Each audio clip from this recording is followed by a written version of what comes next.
The Sacred Mushroom and the Cross. Chapter 9. The Sacred Prostitute. In the incantation to the pine resin quoted in the last chapter, the little ones were said to have been engendered by a sacred prostitute. This cultic office was well known in the ancient world. It is usually assumed that the woman dedicated herself to the service of the god as a sexual partner in some imitative ritual designed to stimulate the generative faculties of the fertility deity. Doubtless, in many of the cults, she did perform such a function, copulating before the altar with the priests or other male worshippers at certain festivals.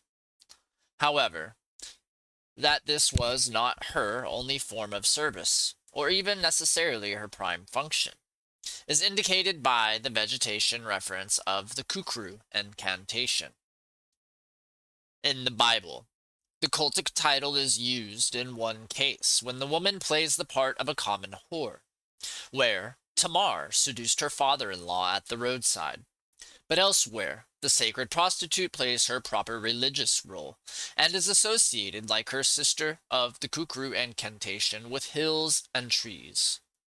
Thus Hosea describes the apostate Israelites as harlots, sacrificing on the tops of mountains, making offerings upon the hills, under oak, poplar, and terebinth, because their shade is good. The Old Testament speaks also of male cult prostitutes, called, otherwise, dogs. It is more likely that these persons were sodomites than that they served the female worshippers as counterparts to the feminine cult prostitutes. In which case the epithet dog is not necessarily a term of abuse, but merely descriptive of their manner of copulation. It is perhaps significant that one of the Sumerian terms for chanter priest is gala, elsewhere meaning womb, with a semantic equivalent, ush-ku, literally penis, anus.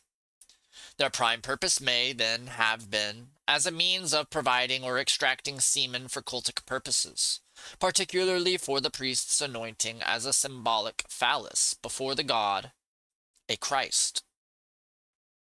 However that may be, it is the vegetative function of the female cult prostitute that must engage our main attention. In the kukru incantation, she is credited with engendering the little ones from the tree's menses, the resin. Bearing in mind the phallic form of the sacred mushroom, it is reasonable to assume that her task was to seduce the little penis from the ground by sexual wiles. Josephus tells us that to stop the mandrake, shrinking away from the touch, and to make it stand still, one was required to pour upon it the menses and urine of a woman. Where the cult prostitute was herself present, this was probably achieved directly, involving exposing her genitals to that part of the ground where the mushroom was thought to lie dormant. Self-exposure of a menstruating woman for vegetative purposes is elsewhere recorded. Pliny says that, in order to utilize the harmful effect menses was believed to have upon caterpillars, worms, beetles, and other vermin, menstruants walked around the cornfield naked, and the vermin fell to the ground. It was said that the discovery of the effects of menses in this respect was made initially in Cappadocia, owing to a plague there of Spanish fly, so that women walked through the middle of the fields with their clothes pulled up above the buttocks. There are indications that it was considered necessary to make some sort of booth or covering for the witch and the magic plant during the seduction. Hosea, in the passage just quoted, specifies that the sacred prostitutes practiced their art under trees, where the shade is good. Ezekiel, in a most interesting passage describing the activities of female necromancers, speaks of some kind of full-length veil by which they ensnared souls. The holy plant had to be uprooted under cover of darkness, lest the act be seen by woodpecker of Mars. perhaps a folk name for the red-topped Amanita muscaria, or the sun and moon. Among the Akkadian magical texts is an instruction for the uprooting of the tigilla, the bolt or phallus plant, or mushroom. We have already met the Sumerian original of this name, Ukush Tai Gila, a jumbled version of which gave the Greek name glucoside, glycoside, for the holy plant. Go, my son, it reads, the tigilla, which springs up of its own accord in the desert, when the sun enters its dwelling. Cover your head with a cloth, and cover the tigilla, surrounding it with flour, and in the morning before sunrise root it out of its place, and take its root. The necessity for covering oneself, and the magic plant, during the process of taking it from the ground, reminds one of another of those apparently banal asides of Josephus when describing the mysterious Essenes, in the midst of an important passage about their manner of discipline. He turns aside to tell us exactly how they perform their natural functions. They dig a trench, a foot deep with a matlock. Such is the nature of the small axe which they present to the neophytes, and, wrapping their mantle about them, that they may not offend the rays of the deity, they squat above it. They then replace the excavated soil in the trench. For this purpose they select the more desolate places, and although this discharge of excrements is a natural function, they make it a rule to wash themselves after it, as if defiled. Everything here, except the ritual purification, is decreed in Jewish law, and is no more than common sense camp hygiene. There seems no point at all in the astute author wasting space describing this normal practice, unless he means to convey another of his tidbits of secret information for those who want to look beneath the surface. The reference to the rays of the deity and the lustration might give substance to the idea. The shading by veil or booth of the mushroom seeker was accompanied by other means of magical protection. Reference is made to drawing circles round the plant and its plunder with a sword, the metal itself being considered fraught with supernatural power. Another form of protection was to sprinkle flour round the plant, as the seeker of the tigilla was instructed in the Akkadian incantation. In this case, the encirclement offered some measure of protection, and the flower was a token of compensation to the earth for its rape, as Pliny says, when Asclepios, another name for the sacred fungus, is taken. It is a pious duty to fill in the hole with various cereals as an atonement to the earth. It is the same principle at work when the seers offered atonement to the pine on taking the precious resin called Eileithia, the menses. The fundamental principle of fertility philosophy was that of balance. We have previously noticed to take any of the fruits of the earth necessitated some measure of compensation or sacrifice to the god. To be effective, this return payment should be at least qualitatively equivalent to the gift received, so that only the best of the harvest, the first reaped of the corn, and the firstborn of the animals, was suitable. In the case of an especially powerful plant like the sacred mushroom, an atoning substitution posed special problems. Since the fungus was the god himself made manifest on earth, no atoning sacrifice by mortals could suffice. The seeker could only bring along with him the holy plant itself, or some symbol of it, and this is probably the explanation of a curious phrase in Josephus's description of the seizing of the mandrake. To touch it is fatal, unless one succeeds in bringing along the thing itself, the root hanging from one's hand. The verb he uses, epiphahero, Elsewhere refers to the bringing of a dowry by a bride to her husband, or the supplying of his own rations by the soldier himself during a campaign. In other words, only the god can atone for himself.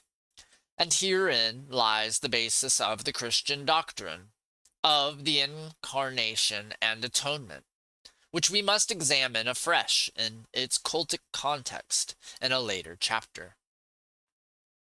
Ezekiel, in describing the necromantic ritual of the witches, says that they fastened magic bands on their wrists, and with them trapped souls like birds. This rare word is related to the Sumerian kai shu, meaning some kind of magical imprisonment, but we have to look to Greek for its precise significance. In the form kisti, Latin cista, it appears as a container used in certain mystery rituals of the Dionysic cult, supposedly for the carrying of secret implements. In fact, wherever the cista is graphically represented, it is shown as a basket from which a snake is emerging. Thus, on sarcophagi inscribed with Bacchic scenes, the cista is shown being kicked open by Pan, and the snake raising itself from the half-opened lid. The snake is an important feature of the Dionysic cult and imagery. The maniacals of Euripides, Bacchae, have serpents entwined in their hair and round their limbs, and the snake was the particular emblem of the Phrygian Sabzios, Sabadouius, with whom Dionysus is identified. It is not difficult to see the reasoning behind the ancient connection between the serpent and the mushroom, which played such a large part in mushroom folklore and mythology. Both emerged from holes in the ground in a manner reminiscent of the erection of the sexually awakened penis, and both bore in their heads a fiery poison which the ancients believed could be transferred from one to the other. If the hole of a serpent, writes Pliny, has been near the mushroom, or should a serpent have breathed on it as it first opened, its kinship to poisons makes it capable of absorbing the venom. So it would not be well to eat mushrooms until the serpent has begun to hibernate. The prime example of the relation between the serpent and the mushroom is, of course, in the Garden of Eden story of the Old Testament. The cunning reptile prevails upon Eve and her husband to eat of the tree, whose fruit made them as gods, knowing good and evil. The whole Eden story is mushroom-based mythology, not least in the identity of the tree as the sacred fungus, as we shall see. Even as late as the 13th century, some recollection of the old tradition was known among Christians, to judge from a fresco painted on the wall of a ruined church in Plain Corollat in France. There the Amanita muscaria is gloriously portrayed, entwined with a serpent, whilst Eve stands by, holding her belly. The Bacchic cista and Ezekiel's witches' magic bands were then probably meant to represent the lower cup of the mushroom vulva, the little basket from which the stalk of the fungus emerged, like a snake being charmed from its box. In the conception lies the origin of such stories as Moses, the emergent serpent, and now we may understand his name to mean, in his papyrus ark, and Dionysus and Jesus in their mangers, in essence, covered baskets, as objects attached to the wrists of the sacred prostitutes at the mushroom raising ceremony. These replicas of the matted vulva, perhaps already divided to reveal the emergent mushroom stem, were probably intended to offer a kind of imitative encouragement to the dormant fungus to open and reveal itself. The ability of a woman, even by her physical presence, to induce a man's sex organ to stir into life, apparently without any control on its owner's part, must have been a source of great wonder to the ancients. It was sorcery, and as such viewed with apprehension and distrust by men generally, not unmixed with religious awe. This was particularly the case with those mystic orders which made use of the sexual power of women for their secret rites. Of the Essenines, Josephus says, "They do not indeed on principle condemn wedlock and the propagation of the human race, but they wish to protect themselves against woman's wantonness, being persuaded that none of the sex keeps her plighted troth to one man." Of that order of Essenes, who did marry, he says, "They think that those who decline to marry cut off the chief function of life, the propagation of the race, and, what is more, that were to all adopt the same view, the whole race would very quickly die out. They give their wives, however, 3 years' probation, and only marry them after they have, by 3 periods of purification, given proof of fecundity. They have no intercourse with them during pregnancy, thus showing that their motive in marrying is not self-indulgence, but the procreation of children.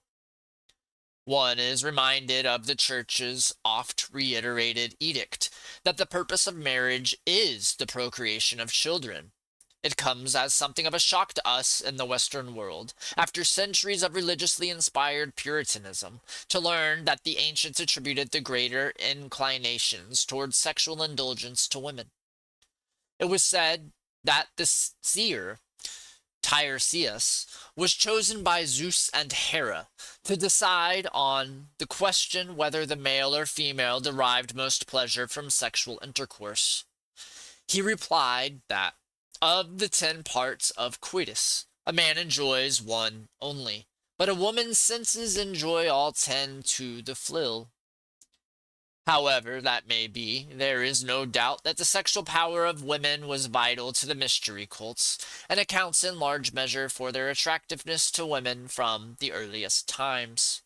It also has much to do with antagonism towards the sexuality, generally, and the distrust of women displayed by their later church, and the readiness is with which supposed witches were hounded by Christians until quite recent times. The telepathic control over people's minds exercised by such females, known the world over as the evil eye, came originally from this ability to arouse men's passions.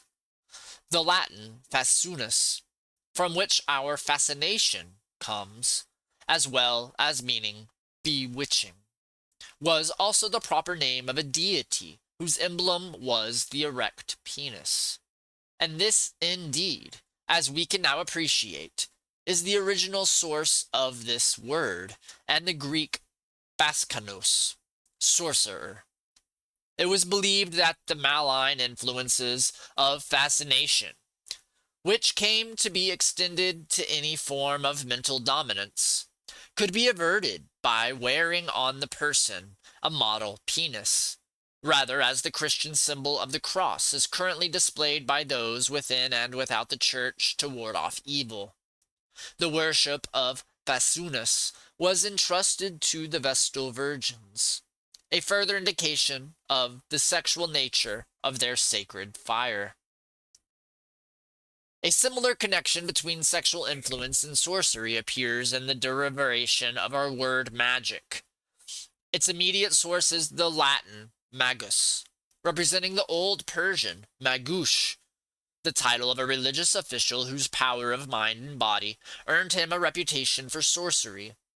We have met the Magi earlier as one of the prime sources in the ancient writings for plant names and medicinal folklore. Their title may now be traced to a Sumerian phrase for big penis, and seen to be cognate with the Greek pharmakois, enchanter, wizard, from which comes our pharmacist. Women, then, had an important part to play in the mushroom cult. Nil. It made them at once respected and feared.